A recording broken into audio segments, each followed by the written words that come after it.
This is Jack Jackson. We're going to talk some about the power function rule in this video. So the power function rule says we take a power function, which is just a variable x to a power n, where n is a constant. We want to take the derivative of that. It's just n times x to the n minus 1. And we're going to prove this for some cases of n in this video and see how this works out. In our last video, we talked about properties of power functions. So we talked about what they look like in the first quadrant, which is that. We talked about the symmetry that goes on there, and then we looked at examples of each one. So what happens if you have a natural number greater than 1, like that would be for n being 2, 3, 4, 5, 6, 7, etc. And to help us with this, we're going to recall the binomial theorem. And you can see maybe a college algebra or discrete math text for a more detailed version of this and a proof. But let's see if we can give you the idea of what's happening here. And just remember our long multiplication or distributive property algorithm here. If you have a plus b to the first, of course that's a plus b. If we multiply that by a plus b, we get b times b is b squared, b times a is ab, a times b is ab, a times a is a squared. Add up those, you get a squared plus 2ab plus b squared. Multiply by another a plus b, you're multiplying the b by each one. Distributing that gives you the a squared b plus 2ab squared plus b cubed. Distributing the a gives you this line here. Lining up like terms and adding gives us a cubed plus 3a squared b plus 3ab squared plus b cubed. We looked at this earlier videos when we talked about the derivative of a quadratic and a cubic. Here, let's do another one. If we multiply by a plus b again, all the powers on b go up by 1. And then multiply by a, all the powers on a go up by 1. If we sort of scoot this over and line up the like terms here, we end up with a to the fourth plus 4a cubed b plus 6a squared b squared plus 4ab cubed plus b to the fourth. Now I want you to notice a couple of things, especially this. Of course, that's just a. When we look at a plus b squared, the first term is a squared and the second term is 2ab. I want you to focus on the first two terms here. If we do the next one, a plus b cubed, it's a cubed plus 3a squared b. And notice the rest of the terms have at least a b squared in them. If you do a plus b to the fourth, the first term is a to the fourth plus 4a cubed b, and plus some other stuff that has at least a b squared as a factor. So this pattern would go on. If you do a plus b to the fifth, the first term is going to be a to the fifth. You're going to get a 5 there, the same as the power here. And you're going to get one lower power here, a to the fourth, and a b, and then some other stuff. It turns out these coefficients, well, let's do this. There's a nice pattern here. The pattern is the first one is a to the fourth, the last one's b to the fourth, and the powers on the a's go down, 4, 3, 2, 1, 0, and the b go up, 0, 1, 2, 3, 4. And then you get these coefficients. Here they're just 1 and 1. Here they are 1, 2, 1. Here they're 1, 3, 3, 1. Here it's 1, 4, 6, 4, 1. The next one will be 1, 5, 10, 10, 5, 1, and so forth. And these coefficients are called binomial coefficients, or sometimes they're called combinations. And if you take the nth one here, and you take the kth one here, its n choose k is written this way or this way, which is given by this, where this is a factorial. And it turns out the binomial theorem says this is x plus, when we want to take this and let the a be x and the b be h, x plus h to the n is the sum from k equals 0 to n of n choose k, x to the n minus k, h to the k. Now, don't get too uptight about this. Here's what you need to remember. This first one is going to be x to the n. The next one is going to be n, x to the n minus 1 times h. And honestly, it doesn't matter what the rest of it is, but it's got at least an h squared. Okay? Well, I say it doesn't matter. It doesn't matter for what we're going to be doing. Okay?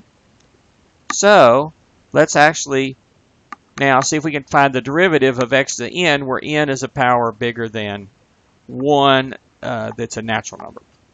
Okay. So by the definition of the derivative, this is the definition. F prime of x is defined to be the limit as h goes to 0 of f of x plus h minus f of x over h. We put our power function in. F of x is x to the n. And of course, f of x plus h is x plus h to the n, which is why we need that result up here. So here it is written out in a summation notation. Here it is written out sort of by hand, by expanding it out. So let's just focus on this right-hand part here. You get x to the n plus n x to the n minus 1h plus some other stuff. And I really don't care what this other stuff is. Just notice that it's got h squared, h cubed, and so forth. And you got minus x to the n from this guy right here. That last part cancels out that first x to the n. So notice we just have this, what was the second term is what we have here, and the blue stuff. Now, notice everything has an h, so we factor an h out. This no longer has an h. It's just n x to the n minus 1. But all of this has an h or more for a factor. At least an h to the first power. So the point is now when we take the limit, well, before we can take the limit, we're going to take these h's and cancel. Now when we take the limit, all the blue stuff goes to 0. Okay, because regardless of what those are, those coefficients, they all have an h in them. So that's going to go to 0, leaving only this term here, which is n times x to the n minus 1. So we prove this works for natural number powers bigger than 1. So this works for x to the second, x to the third, x to the fourth, x to the fifth. For example, the derivative of x to the fifth is just 5x to the fourth. The derivative of x to the 12th is 12x to the 11th. Okay, you do it. Use the power rule now to do these two exercises.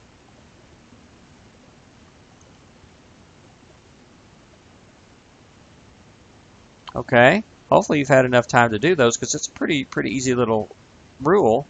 The derivative of x to the 9th would be 9, and then you go down 1 to the power, x to the 8th. And the derivative of x to the 7th is 7x to the 6th. So it's a pretty simple rule to use. You just got to make sure you're using it when you're supposed to, when you have a variable base and a constant power. So the proof that we've done so far shows this property works when the constant power n is a natural number greater than 1. So let's see what happens for some other values of n. Does it still work in those cases? So let's take a couple of special cases. What if the power is n equals 1? Well, the rule would say then that the derivative of x to the first is 1 times x to the 1 minus 1, which is 1 times x to 0, or just x to 0. Well, x to the 0 equals 1 for all x is not 0. But we know already the derivative of x to the first, that's just a linear function. So we know its derivative is 1 for all real values of x, including 0. So the rule almost works here. If it's any x besides 0, then the rule works. But of course, 0 to the 0 is undefined. So yeah, technically the power rule doesn't quite work here. But if we kind of ignore this one little problem with x to the 0 being undefined at 0, then it does work. So when we say the power rule works for all real numbers,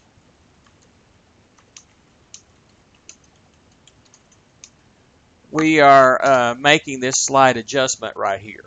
And in fact, it does work for all other real numbers except for this one little fudge thing when x equals 1. Okay, what about the power rule for x equals, or n equals 0? The formula would say that would be 0 x to the negative 1, and 0 x to the negative 1, or 0 over x, is equal to 0 except for x equals 0. And that's exactly correct, because if you look at f of x equals x to the 0, that's the same as saying y equals 1 when x is not 0 and it's undefined there. It has a hole in the graph at 0, 1. So its derivative would have to be 0 everywhere because it's just a horizontal line, except when the original function is undefined, so is the derivative. And that's actually appropriate here because the because 0x to the negative 1 is undefined at 0. So the derivative is 0 for not x is not 0 and undefined at x equals 0. They're the graphs, right? So the original function is x to the 0, which is this horizontal line with a hole in it at 0, 1, this blue one. And this red one down here on the x-axis is the derivative, 0, with a hole in it.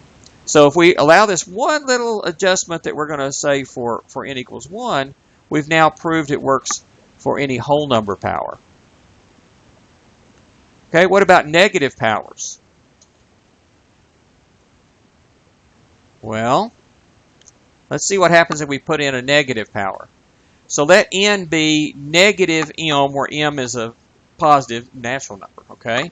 So if f of x equals x to the n, that's x to the minus m. So again, the stuff that we have down here below, the dot, dot, dot stuff, is some terms that we get from binomial theorem, but we don't really care what they are because they're all going to go to 0 ultimately in the derivative, or in the limit. So here's our derivative. The derivative is, again, the limit as h goes to 0 of f of x plus h minus f of x over h. And this is f of x is x to the minus m, x to the n, but n is minus m. And this is x plus h to the minus m. So remember, m is positive, but the power is negative. Okay, well remember, these are the minus power is another way to write a fraction. So x to the minus m is 1 over x to the m. X plus h to the minus m is 1 over x plus h to the m. Now, oh my goodness, we got fractions inside of fractions. So we're going to get rid of that by multiplying the numerator and denominator of this fraction by x to the m times x plus h to the m. In the bottom denominator, this just gives us h times x to the m and x plus h to the m. I'm not going to try to do anything with that. In the top, though, I'm going to distribute. And when I multiply this one by this, the first term, this x plus h to the m cancels, leaving you x to the m times 1 is x to the m. When I multiply it by the second one, the x to the m's cancel, leaving negative 1 times x plus h to the m. So now we're at this point. Now we're going to expand out just like we did in the positive natural number power case. We're going to use the binomial theorem to expand this out. And remember, only ones that really matter are the first two terms. You get x to the m plus m x to the m minus 1h, and the bunch of other stuff that's got h's in it.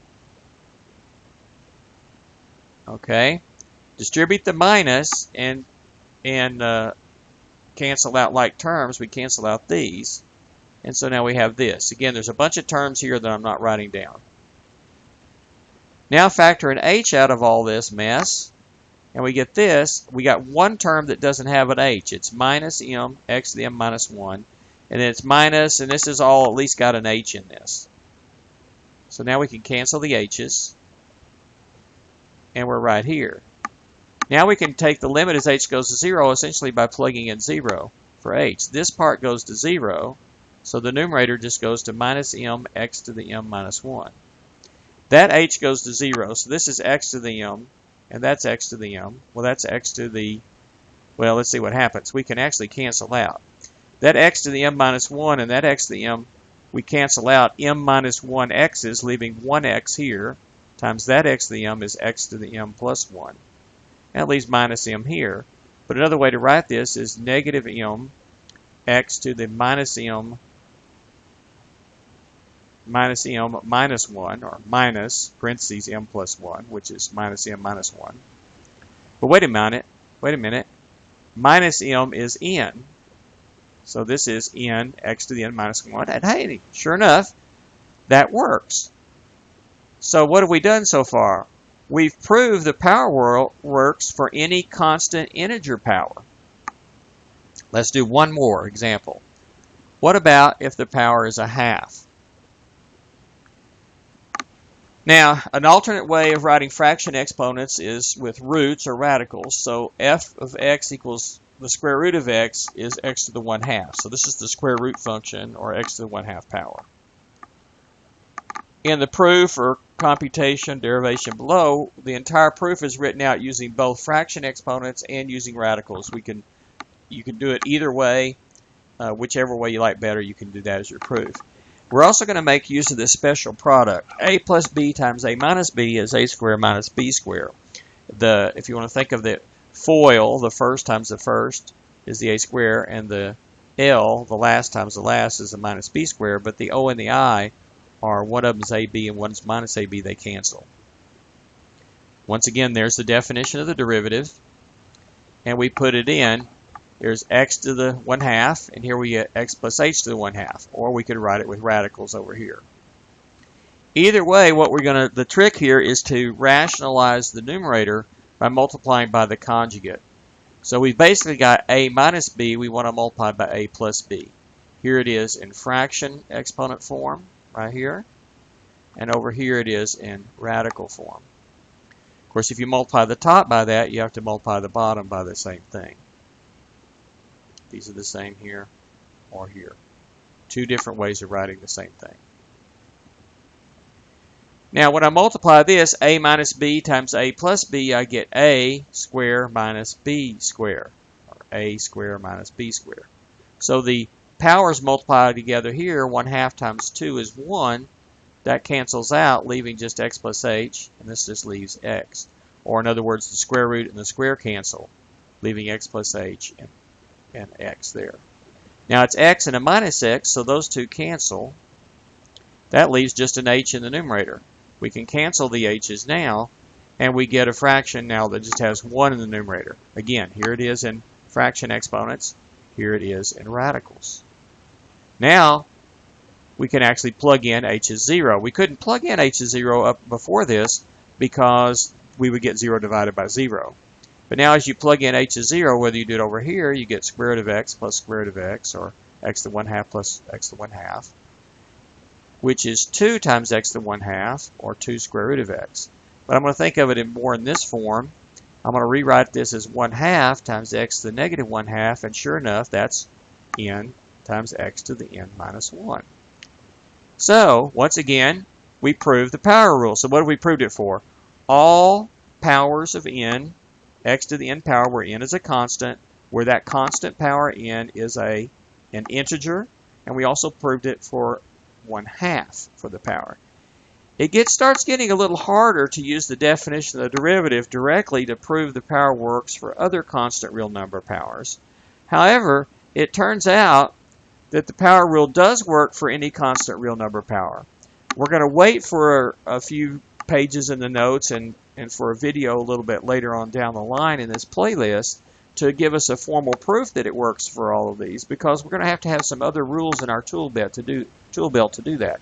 We're going to need the chain rule, the exponential function rule, the logarithmic function rule, all those derivative rules to provide a more generalized power exponential rule.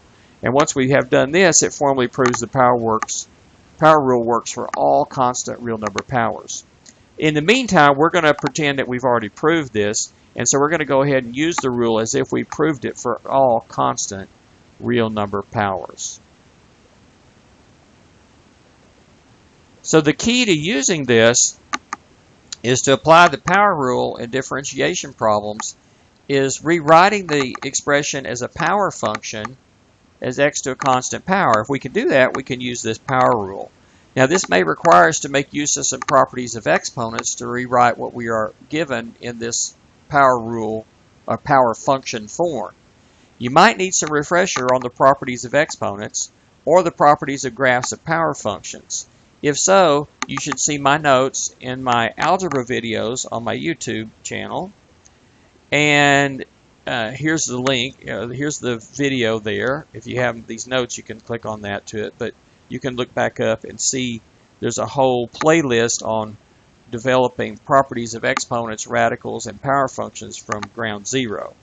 But here's a summary of some of the most basic rules. I'm not going to go over all these right now, but these are basically all true for any complex number base and complex number exponents, as long as you don't get dividing by 0.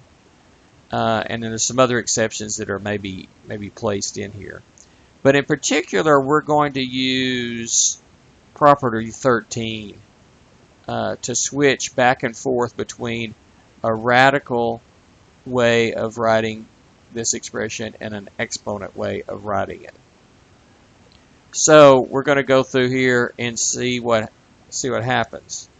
So in particular, we're going to use this property 13 to convert radicals to power functions so we can use the power rule. And another little skill that you're going to have to remember is how to subtract 1 from a fraction, because you got to subtract 1 from the power. So I'm going to give you here's a couple exercises and examples. So let's look at what happens. So for example, if I have the derivative of 1 over the square root of x, I could write square root of x as the 1/2 power, and then 1 over that makes it x to the negative 1/2. Now, we haven't proved this yet, but we're going to assume that our power rule still works here. So we're going to take the negative 1/2, bring it out front, and then the power goes down 1. Negative 1/2 minus 1 is negative 3/2. So we can leave it like that, but if the function starts like this, it's usually a good idea to rewrite it in this form here. So this is negative 1 over, and the 2's in the denominator. And then this becomes x to the 3/2 in the denominator. 3/2 is 1/2, which is x square root of x. So that x to the 3/2 again is x to the 1/2. So here's the x to the 1, and there's the x to the 1/2 right there. So, whoops, don't look ahead. See if you can do this one yourself here. The derivative of the cube root of x squared. So go ahead and once you press pause on the video and work this out, and then press play whenever you think you got it. We'll check it. Okay, well, hopefully you're back. The trick here is to rewrite this as a power function. It doesn't look like it perhaps because it's got radicals, but radicals are really just powers. Fraction powers in disguise. It's really an alternative way of writing a fraction power. Really, a fraction power is a better way to write it because it actually explains more of what's actually going on. But it is, both forms are common. So we need to know how to deal with that. So x squared and then the cube root is x to the 2/3. So the numerator power is the power here, and the denominator power is the degree of the radical there. Well, now it's just x to a power, so if we apply our power function rule, then we take the power out front, and then we subtract 1 from the power. So the coefficient is 2/3.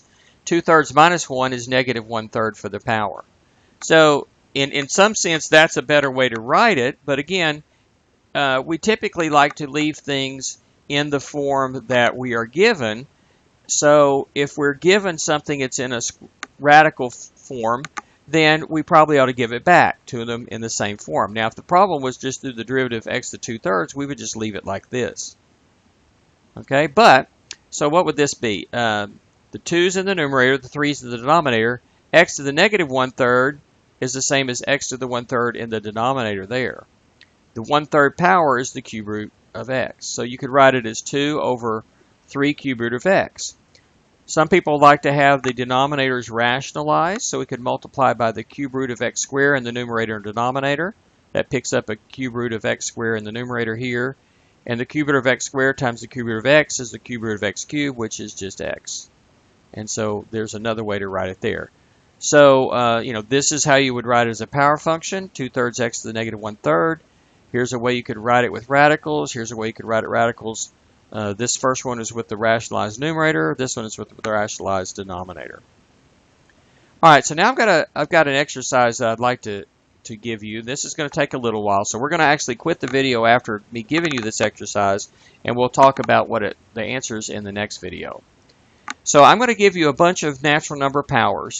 Based on what we know about the shapes of the graphs, predict what the shape of the original graph of f of x equals x to the n is for these different n's. And then graph the original function on your computer or calculator or something to see if it agrees with what you thought. Now predict the shape of the graph of the first derivative based on what you know about the shapes of the original graph. For example, when the original function is increasing, the derivative is positive, when the derivative is going to be negative when the original function is decreasing, and so forth. And see if you can make some predictions a little bit about what the shape of the derivative might look like just by doing that. Then apply the power rule to find the formula for the derivative, and to graph the derivative maybe on the same coordinate grid or a different one along with the original function and see if everything sort of matches out like you thought it would do. So do that for f of x equals x to the n, and here are the different values of little n. Do it for n equals 2, n equals 5/4, n equals 8/5, n equals 5/3, n equals 5/2, n equals 8/3, n equals 19/5, n equals 1, n equals 3/8, n equals 4/9, n equals 3/7, n equals 0, n equals -1/3, and n equals -2/5. If you do all these, you're going to see examples of all the different kinds of things that might happen.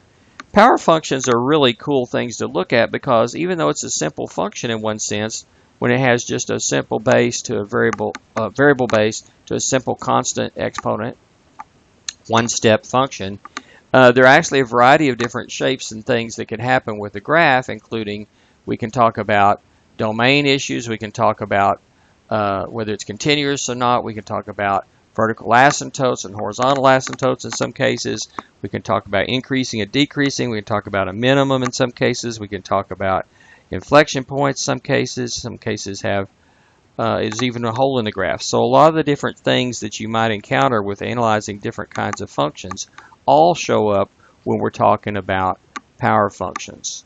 So we'll come back in the next video and go over the solutions to this, but see if you can work this out on your own. See you back for the next video.